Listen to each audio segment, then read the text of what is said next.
This one piece of advice changed my life, honest to God. And it came from a client of mine back when I was in corporate in 2010. I was trying to rebuild my life from absolutely nothing after my marriage imploded, and I was left with 3 little kids to support, all on my own, trying to build a life from scratch and completely reinvent myself. And I had been sharing my story about how I was doing this, how I was trying to figure out manifesting, how I had put my goals and dreams out into the world, even though I was literally still on food stamps trying to figure out how to build this new life.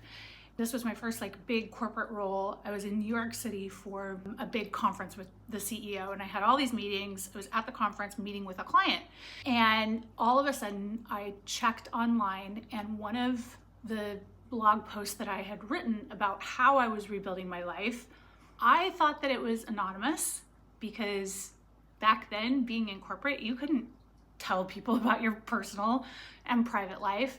Social media was just kind of getting started. And so I didn't want anyone in the corporate world to know what I was going through and what I had gone through. I didn't want them to treat me any different. I didn't want them to be like, oh, I didn't know you were a single mom. There's all the stereotypes that go with that. So no one that I worked with knew anything. This particular post that was super vulnerable, that told my whole story about how I was starting over with absolutely nothing, how I was trying to figure out how to build a better and bigger life for myself and my kids, had gone viral. I'm talking fucking viral.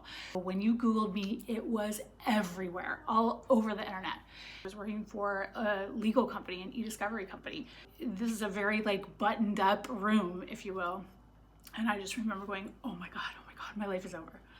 I'm so fucked. I was having lunch with this client and he was like, hey, what's wrong? What's going on? For whatever reason, I'm not sure why, but I opened up to him and I confided in him. And I told him what happened. I was like, what do I do? And he happened to be an attorney, a partner in a huge law firm.